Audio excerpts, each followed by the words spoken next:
This is shhhh Inc. with Bruce Williams and Glyn Lavender. Hi and welcome to episode 523 of shhhh Inc. This is Bruce Williams from shhhhincpodcast.com, and that there is Mr. Glyn Lavender from creativephotoworkshops.com.au. Happy New Year, sir. You know, we stuffed up. Did we? We recorded one episode too many last year. What? It should have been 522. Episode 522 at the beginning of 22. Yes. Yeah. You know? Yep. It's like you're not even thinking, Bruce. That's exactly what it's like. Do I have to come up with all the good ideas? Yeah. Oh, and there it goes again. Gold. I'm going to sit here and hold it. It'll just be safer. I'm loving your new setup there, Bruce. It's working a treat. You know, you've got nose down and your video keeps falling over. For all of the listeners, Glyn and I have always recorded as audio only. Simply because I've never had a webcam. But I have recently mucked around with some software that has allowed me to use an old cell phone as a webcam, and I had it set up on a El Cheapo GorillaPod knockoff that keeps on falling over and dropping the camera. So now I'm holding my cell phone. We'll see how long that lasts. Yeah, so how was your Christmas and New Year? Oh, as much as you'd expect for 2022. By the way, just going to say, people, the addition of video may shorten the length of these episodes, because if I've got to sit and look at Bruce's face, there you go. You know, I'm feeling I'm just getting over COVID, and I'm starting to feel a bit nauseous again. So it's not so good. Look, Christmas and New Year was okay, just family get-togethers, and then my eldest went off to Jamboree, a scout jamboree for 10 days, which she had a ball, but 30% of all troops had exposure to COVID, so she brought that home. No. So 4,000 people on site, biggest event in Australia, public event in Australia in 2 years. So 1,300 of them got COVID. Well, they got exposure to COVID at right, least. Okay. You know? Yeah. So, yeah, my daughter, I go pick my daughter up, get home. Seconds after we get home, get a message from the scout troop. Please get a test done and check your daughter. And, of course, like everywhere else in the world, you can't get bloody tests. Yeah. You know, it's wow. It's a right royal F up. Yep. But, there's no way. You got a choice. You can go try and line up in a queue for 6 hours, but depending on the time of day, if you're there in time past like 11 a.m. in the morning, they're already full for the day, so you can may as well just start queuing up for the next day. Or you can pay some stupid, outrageous, money-grubbing price that people are trying to sell rats for. Yep. Fortunately, we had a couple in the house, so that was lucky. So, joy of joys, she tested positive.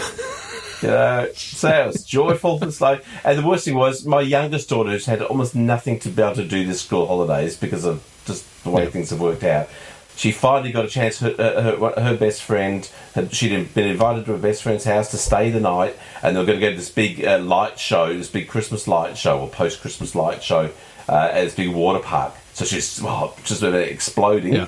She was going the next day. My daughter tests positive. She can't go. Jeez. So she finally got something to do that's exciting for her. Yeah. Gets cancelled. The next day, I wake up. I've just got a tiny bit of a sore throat. Just a little bit of a... Didn't want to say anything because I'll just see how the day progresses, and it didn't go away. And then I started feeling just a little hot. So I guess I don't want to say anything. So we did the test because we had 3 rat tests in the house. Did a test, and I'm just sitting in the lounge waiting for the result, and Kat comes out crying. So I know straight away what the result is. Just with my health issues the way they've been the last few months. Yeah, I think she thought COVID was going to push me over the edge, and that was going to be the end of it. Yeah, right. So she was pretty darn upset and sure that was the end of the world as we know it. Yep. And then I got progressively sicker, and I was really sick for 3 days. Couldn't move off the couch for 3 days, kind of thing. Just utterly wiped out, just feeling like absolute garbage. Yep. And then slowly on the mend, and okay. So Well, kind of glad to be over and done with. As you know, one of the few joys in my life is getting up to my mate's place. Dave's up in Hazelbrook in the Blue Mountains to do some recording of music. And he contacted me back in probably November, and he said, mate, my cousin Chris is coming out from Canada in January. He said it'd be really good if we can all get together because he'd love to meet you. He's heard all about, the work that you do on my stuff and blah, blah, blah. So we'd organised all of this, and a couple of weeks ago, he gets in touch with me and he goes, mate, we're going to knock out an entire album in the weekend that you're up here. And I went, awesome. We're doing 12 songs in 2.5 days. And I said, yeah, sounds great. And I was due to go up there on the Friday. I think it was last Friday. And on Tuesday of last week, he rings me and he goes, mate, Chris has just tested positive. I went, oh, you are kidding. And then 24 hours later, he goes, I'm positive. I was like, oh, no. Yeah. So didn't end up getting up there to record music at all. Never got to meet his cousin Chris while he was here in the country. So it's just... That sucks. Just a great holiday for his cousin too, hey? Yeah, exactly. Yeah, so that's you've almost got to expect that if you're travelling, though. Yeah, that if you haven't had it, you're probably going to get it. My mate Adam went off to San Francisco for 4 days to see Metallica's 40th anniversary concerts. Okay. So they went out. I think they were seeing 2 concerts. He goes, I'm probably going to get it. Yeah. What are you going to do? Yep. So, but massive anniversary tour. Yeah. So he went off, came back. Bum, bum. Oh, yeah, but it was the guy he travelled with. He didn't get it, and he did. Yeah, it's just going to say. Then he gave it to his wife, and he gave it to one of his 2 kids. And like our household, his youngest kid didn't get it, and in this house, the youngest one didn't get it. So it's. And I hear that story so often. People who go, I was a close contact with other people, and I didn't get it, or someone who was close didn't get it. It's just kind of weird. I kept getting my youngest to try and lick my forehead. Come over and lick Dad's forehead. I wanted to get it. Just get it over and done with, and we've all had it. Bang, great, away we go. Because then a couple of days after I got sick, then my wife got sick. Oh, right. And it turns out she may have had it beforehand and tested negative, but we think she might have been positive, and we think she might have given it to me. Oh, wow. So wow. But and I prefer that because I'd like to make you feel guilty. It helps a healthy balance in the relationship if you can make them feel guilty. So 3 of the 4s have been battling the joys, and so we're all now in the clear, and it's now just to try and run around and have a bit of a school holidays before they've got Friday today, Monday week they're back to school. Right. Yeah. Been a damn nothing school holidays. Great start to the year. What you gonna do? Yep. Yeah, it's been very, very. It's been on par with 2020 and 2021. Yep. And here I am, still waiting to get to Western Australia so I can bury my dad who died in August. Man. And now, Jeez. Just today, McGowan's come out and gone, I don't think we're going to be opening up on February the 5th. Yeah, that opening we're having. It's changed in mind. Yes. I've taken to referring to him as Mark. I sleep with the lights on, McGowan.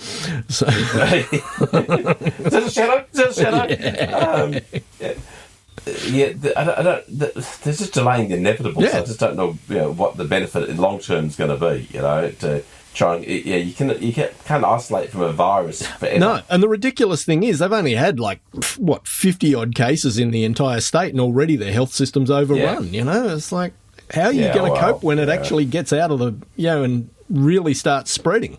That's what they're worried about, of course. Yeah. Maybe it's all the millions of expat geriatric POMs they have over there. That's what it's not so much that there's new illnesses knocking down the system. It's just their aged population. But look, we've had underwater exploding volcanoes, tsunamis. We're only a week in, or 2 weeks in, and we're off to a great start. But in good news, I bought a new TV. Oh, you got your TV. I got my TV. Well, when I say that, I ordered, but like everything else in this world, there's no supply. Yeah. So I'm waiting, and of course, because I got a new TV, I decided I needed a new AV receiver. Right, of course, for Dolby Atmos. So you don't need Dolby Atmos. And then because my new receiver does Dolby Atmos and I don't have enough speakers, I have to go buy some more speakers. How's the garden redevelopment coming along? Well, just waiting for the guy to come and say, okay, I'm coming next week to start or whatever. So he said mid-February. Right. So it's all booked. It's all ready to go. It's just a matter of when his crew's ready to do the job. Yeah. I love it. But he's going to make so much noise out there for the whole week doing the backyard. Yeah. I need a good stereo sound, Dolby Atmos surrounding sound to not be able to... Of course. Yeah, that's my reasoning. Yeah.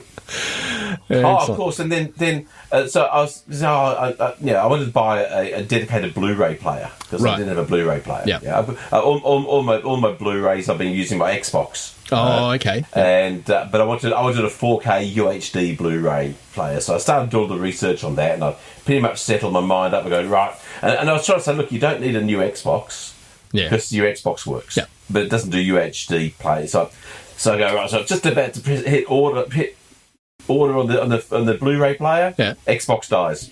Oh yeah.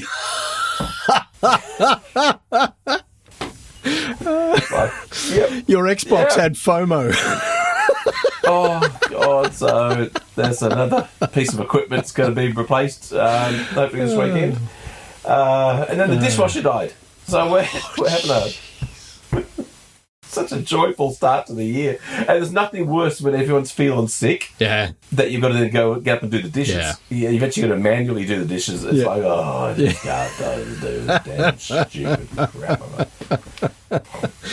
That is just hilarious. So, in positive news, though, Bruce, COVID. No, that's the only positive I've had so far this year.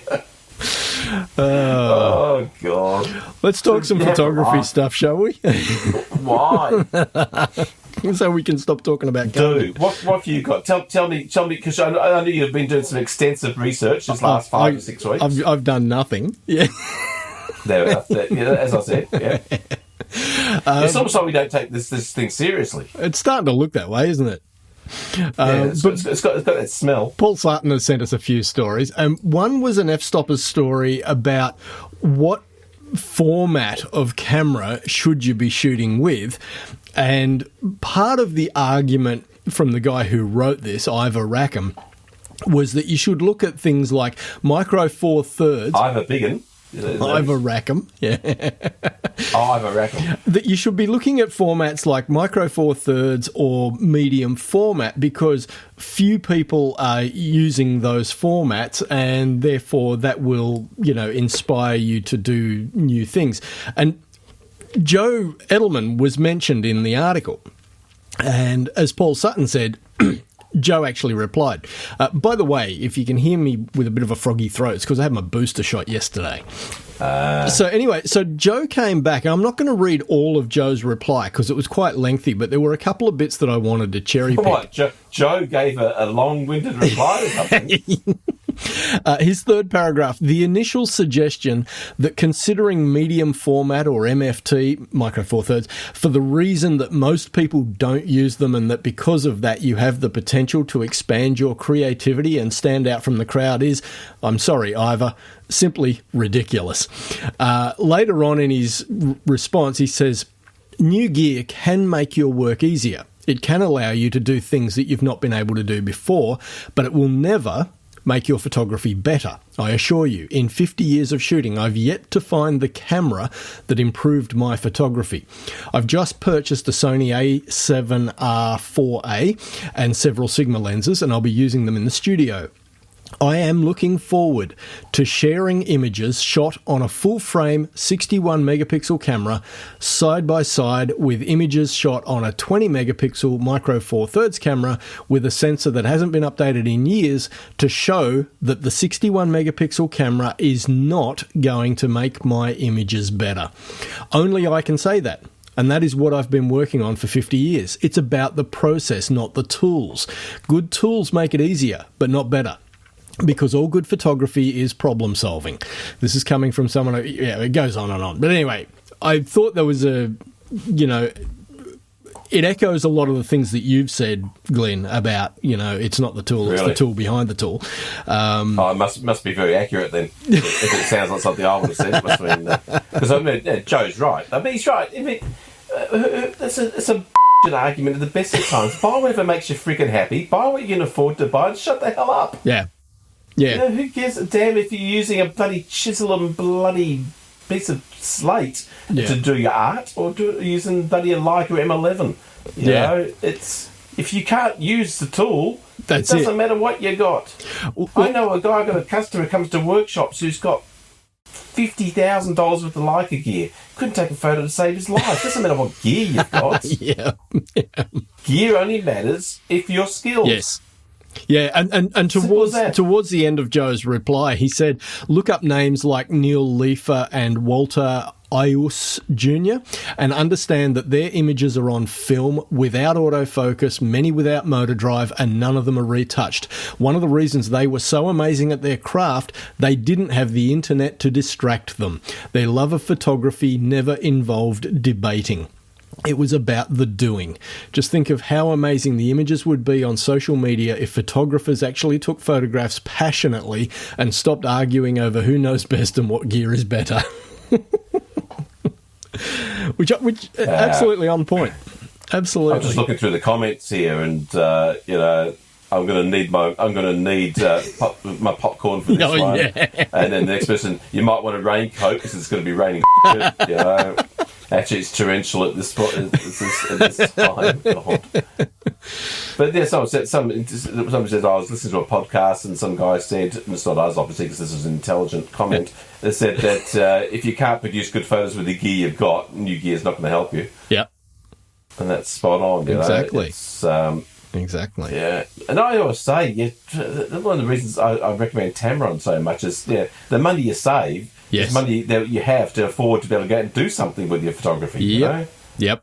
Yeah. The new Nikon 400mm 2.8 that's been released this week. Yeah. There's going to be people who are going to go out there and buy that but not be able to afford to do anything else. But they've got the lens, but they can't go anywhere interesting and take photos with it. Yeah. And the thing is, for the money you drop on that one, manufacturer branded lens, you could probably buy 2 lenses from Tamron for the same amount of money, and you've got so much more opportunity. And stick them together, and you've got twice as good a lens. Yeah, exactly. That's how it works, isn't it? But there might not be a 400mm 2.8 equivalent out there from any other brand. Sure, but I question the need for that lens necessarily. Once again, if you've got all the money in the world, buy what makes you happy. It's no issue, but. Yeah, if you save for ages to afford the piece of gear and then have to start saving all over again to one day be able to go somewhere interesting to use it, to me that's kind of who's to say you're going to be alive in that by the time you can afford to go somewhere to use it, Exactly. But I don't know. I don't know what the value of doing articles like this is in this day and age. Why you should consider abandoning full frame. Yeah, I just don't. I don't know if it was Paul Sutton or somebody else, but I'm sure we had a comment from one of our listeners towards the end of last year, or it might have even been you, Glenn, I can't remember now, about who's actually going to go and spend their hard-earned money based on the opinion of somebody they don't know that, they read a comment of on the internet. That's not the way we operate as human beings. We're going to do what we want to do in the end of it all anyway. We either research, quote unquote, research stuff, we either research or we lust buy. We buy based on desire and want rather than need. Yep. I'm glad I'm not guilty of that. I mean, I'd hate to just go and just buy stuff and then buy more stuff and then buy more stuff for the stuff that you bought. That would be a terrible way to live.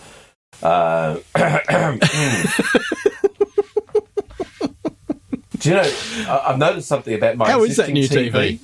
Well, it hasn't arrived yet, but I've noticed something about my existing TV whilst waiting for the new one to arrive. Yeah. It's really quite good. It's really quite good and it's quite large. Cat is obviously not within earshot. Exactly. This new one better be damn impressive looking, I tell you, because it's like, We must laugh. You need to make sure that when it arrives, she's not home, so you can set it up and get it set up so that you can at least have a look at it before she does, and then if it doesn't look amazingly epic, you need to then come up with some marketing guff to convince her that it does look better. Absolutely. Oh no, honey, it's your eyes. It's your eyes, sweetheart. Can't you see how vibrant that looks? Look at the clarity there. What do you mean you can't see it? Girl, and I'll have the girls wired up. The girls will be on my side. Oh, yes, Dad, we can see it. Mum, are you feeling okay? Have you got COVID too? Yeah, that's the number 2, the next generation. Since 2005, Shutters Inc. has been a labour of love. But beyond the time required to produce it, there is also a financial commitment. If you find value in the podcast and would like to help keep the servers running, hit up the Patreon link, which is in the show notes. Even a couple of dollars a month will help. Much appreciated. Now, back to the podcast. The next story from Paul, I'm not even sure if I was going to cover this. It's basically another F-Stoppers article, and it is a link to a YouTube video from a lady by the name of Chris Perea, and it's why you want to become a landscape photographer. And to be honest, I think it could apply to anything, like any genre of photography. And she's basically explaining in the video about how if you want to do photography as a professional, you need so many more skills than just being able to take a great photograph. That is the short version of the video. I will put the link in the show notes for anyone that wants to go and read that one. Well, that's it. Let's just discuss, because I don't have to look at the article or watch the video. Okay. Why is becoming a photographer so difficult? Because anything worth having's bloody going to be tricky, isn't it? Yes. Exactly. Anything worth having, you can't. It's not to just fall in your lap. No. No. And there's a million other people all want to do the same thing, because they think it's about going out taking pretty pictures and then selling them for lots of money. Yeah. Yeah. That's the reality of what people think being a photographer is. Yeah. Why is it difficult? Because it's always been difficult. Yeah. It's never digital hasn't made it any less difficult. No. Trying to become a great photographer in the 70s. Yeah, there was just less people doing it, and there was less money around. But to achieve any level of reasonable success, quality in an art form, and also in the art form itself, you've got to reach a certain level of competence. Yeah, that's not about buying a better camera. Yeah, even if you bought a medium format, it's the same kind of thing. Exactly. But look, I say to anyone, forget these sort of articles as well. If you want to be a photographer, go to learn how to run a business. Yeah. Forget all about photography altogether. Go and learn how to run a business first. Once you understand what it takes to run a business, then decide what kind of business you want to run. And if be that still photography, then invest in your photography. But if you can't run a business first, you're going to go bankrupt, regardless of how good a photographer you are. Yeah, regardless of how many people want you to come and do their job. Because if you can't chase people up for money, if you can't invoice properly, if you can't pay taxes properly, if you don't know how to insure stuff, if you don't know all your regulatory stuff, then you're going to go out of business. So, you want to be a good photographer, be a good businessman first. Yep, absolutely. And the third one, this was an interesting one. This was on Petapixel, and it's a link to it's like a web app. Yeah, I saw this, yeah. About colour grading. And Paul said, because I am lazy and this looks like it will recolour my images for me, I'm going to have a look. It's available here. Dustfreesolutions.com, and there's a bit more to the URL, but I'll put it in the show notes for anyone that wants to have a look. And essentially what this does is allow you to take a source image and then another image which has a particular colour palette to it that you like, and it will apply the colour palette from the second image to the first image, your original, the image that you wish to recolour. Now, I've only mucked around with the samples that are on the actual web page itself. It has a little drop-down menu. It certainly does a really good job of applying, the colour palette of the second image to the first image. I'm not sure how it does it, but yeah, it's pretty clever. Oh, I see. Drag and drop to select a user image. Yeah, okay, so you can drag your own boxes. image in. Right, okay, cool. Now I get it. Then generate output image. Yeah. Oh, gee, that made those kids go very orange. I'm sure, like anything to do with filters and that sort of stuff, on some images it's going to look good. Yeah. On some images it's going to look crap. Yeah. And if you have the right image, Yeah. it could work really well. Yeah. But it's basically just auto color grading based on tonal mapping of the colours in another image, effectively, isn't it? Yeah. Probably a lot like using a LUT, I would imagine. Exactly. Yeah. Yeah.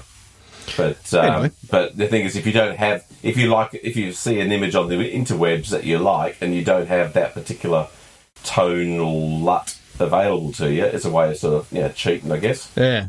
Yep. Yeah, cool, interesting. And then there was he had one more, which was all about using your iPhone to shoot underwater. And Paul's response to this was, I've seen people do this in Hamlin Bay, looking at the cool sea flaps. I'm assuming he's referring to, what are they? Manta rays, that sort of thing. And am absolutely horrified at the potential risk they're taking. I've lots of dollars invested in underwater housings and also have a cheap sport camera mentioned by Panasonic. Olympus also make them, but that's not mentioned in the article. Best bet is to get the housing for your phone, or if you really must take it underwater, put it into a Ziploc bag. It's better than nothing, and the Ziploc bag will give you a false sense of security. Also, make sure you rinse thoroughly with cool, fresh water. The salt will do... Yourself or the phone? The phone. The salt will do even more damage, or salt from the pool if you don't get it all off. The phone is rated to 1.5 metres for 30 minutes. However, I bet that is static and dynamic pressure. Ask me how I know the difference and if I have the photos to prove it. I guess it's just a word of warning. Don't be too flippant with dunking your cell phone underwater. And, definitely rinse it off. Years and years and years and years and years and years and years ago, back in the days of film, people would bring their underwater cameras into the store and they'd complain because it's broken. It doesn't work anymore, and we'd say, well, what happened? It says, well, I was changing film and all the water flooded in. I said, what do you mean? Because it's changing film underwater. Really? Yeah, it'll do it. Yeah. It'll do it. You take your expensive underwater camera underwater and then decide to change film. Whoa. No, that's not and going to work. and that happened on more than one occasion. Seriously? Oh, yeah. Wow. Well, humans' stupidity knows no bounds, and it's also very consistent, So what's the story with Gnarbox? They're gone. What happened? Gone. They're kind of hard to know exactly. I've reached out to the peeps I know, and they're all gone from the company altogether, and they're not really wanting to say too much other than it was a total show at the end. Right. I would imagine it's reading between the lines, looking at supply chain issues over the last 12 months and chip shortages, they simply haven't been able to supply a product. Right. And if you can't supply a product and that's the only thing you've got that makes you money, and you're a small company with reasonably large overheads, it's all going to turn into a show. So all the people, also the original inventors and owners and stuff that I know, they all left in the 5th of November last year. Oh, wow. And the original investors who sort of backed the company to start, they've taken all the patents and all the stuff. Wow. And I mean, the website's gone. Oh, wow. Yeah, it's all completely disappeared. So very, very upsetting. Unfortunately, it was such a great piece of equipment, and I loved using it. Yeah. And I guess whilst ever the app still stays active on and working, it's still going to be fine. Yep. Yeah, it's just very sad. It's such a cool product, but it's the way of the world. It's a hard world to the IT industry, the computers, and especially niche products. Everything costs a lot of money. Yeah. Yeah. So they've gone. Yeah, and sadly, it is a device that only has one function. Albeit it does it very well, but it's a one function. It does very well, but it's a limited market, and so they've gone, unfortunately, and what you going to do? Yeah, endo the world. Yeah. Secondly. Yeah. My mate Scott Kivovitz, we need to get on the podcast. Okay. He works for a company called Imagen AI. Okay. And these are a batch process, online artificial intelligence batch processing mob. Okay. So for like wedding photographers, event photographers, all this sort of stuff. And everything I'm seeing so far is looking really good. That you basically develop your style, your basic style, using their AI and tweaking until it starts putting out output that roughly similar to what you would do yourself. And then basically batch upload, say 5,000 photos from a wedding, and the next day it's ready to download, and they're all edited for you. Wow! So you can imagine time-wise, it's going to do huge work for most wedding photographers and event photographers. Yeah, right. And then you'd go and you'd work on your hero images yourself, obviously, to put your normal panache touches to stuff. But as far as the heavy lifting and getting everything done and sorted, it's just I've been watching it for the last couple of months, watching people's responses to how it's working. Then a wedding photographer I know reached out the other day and said, "Oh, do you know anyone who does editing? Because I'm sick of this." I thought, bang, it's leading us on. So we'll have to reach out and get them to come on that can explain it in more detail. But if people are out there who do events, have a look into it. Imagen. So I'm just looking at AI. the website right now, and it's claiming 1 second average edit time per image and 10 million edits generated per month. So they've clearly got the horsepower to turn around some product. So, yeah. No, I think they're using computers. No horses? I don't think so. Right. Yeah. It's. I think they'll find they've moved beyond that stage. It's all donkey powered. You're making an ass of yourself. Yeah. So it looks to be good for all the basic tweak editing stuff you do. Contrast, brightness, saturation, sharpening, all that kind of stuff seems to do quite a reasonable job of. And then you can go in and so it's 6 cents per use. Okay. 5 cents. So per photo, for 1 to 1,000 images, for colour corrections, 5 cents. There we go. Right. It goes down as low as 4 cents, depending on how much you're doing. So once again, if you're actually making a living out of photography, you're spending a hell of a lot more than 4 cents worth of time on each image. I assure you. Yep. People go, 4 cents, but I've got 1,000 images. That's $40 or whatever it is. Yeah, but you're going to spend a hell of a lot more than $40 worth of labour working those 1,000 images. Exactly. So definitely worth looking into. Definitely. Next thing I've got is 1749, Bruce. Okay. And that's the year of birth of the oldest known lady to have her photo taken. Yeah, we talked about this. The different lady. It is a different lady. She's got a hell of a face. Yeah. So that's it. Within a space of it. I think the other one was Conrad Hayer, I think her name was the same. But so it's two ladies, both born in 1749, both happened to live into the early hundreds, and both happened to have their photos taken. Wow. Which is quite remarkable, So her name's Auntie Moser, which is just a great name in itself, But just once again, it just blows me away that you can see a photo of someone that was born in that era. Yeah, is that's amazing. Quite remarkable. And the last thing I've got is the most mind-blowing thing of all. It was on this peak. Have you seen it? No, I haven't seen this, but ever since you spoke about the James Webb telescope at the end of last year, I've been hearing more and more about it. I think because they've deployed it and they've got the sun umbrella up, and the things that I'm hearing about what this telescope is going to do is just mind-boggling. Yeah. So tell us, what's the story? Yeah. Well, first up, the Webb actually it had like 380 parts that had to move perfectly. Wow. To allow it to open up, and if one went faulty, the whole thing was gone. Right. So in of itself, a technological achievement, and they got this thing to 1 million miles out into space, and it all opened up absolutely perfectly. Nice. I did see a very funny meme it's a blurry photo, the first photo from James Webb, and it's blurry, and it's backwards writing. It says "removed before flight." left the lens cap on the lens.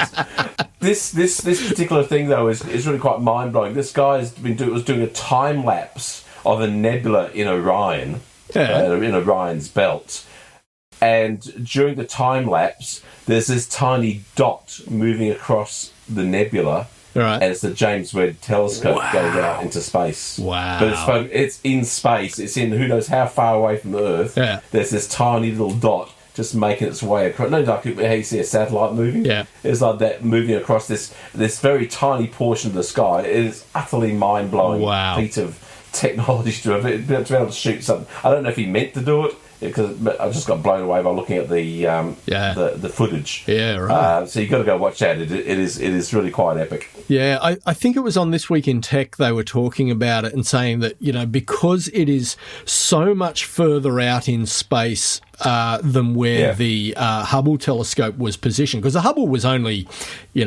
50 kilometres above the Earth's surface or something. It wasn't particularly high up, where this is a long way out. It puts it in much colder territory. They're saying that the difference in temperature on the surface of the telescope between the side that's getting the sun and the side that's in shadow is over 160 degrees. So to think about engineering something that can withstand those kinds of temperature shifts is amazing to begin with.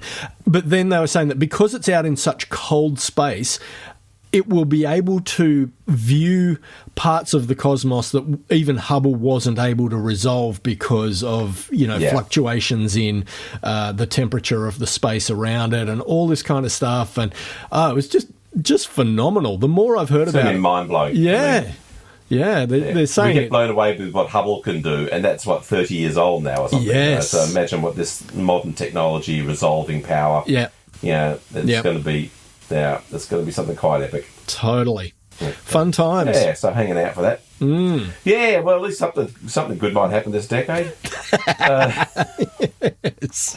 But the thing that worries me is that the heat shields they use, there's 5 layers of heat shields to protect the hot side to the telescope, but they're as thin as aluminium foil. Wow. Aluminium foil. Wow.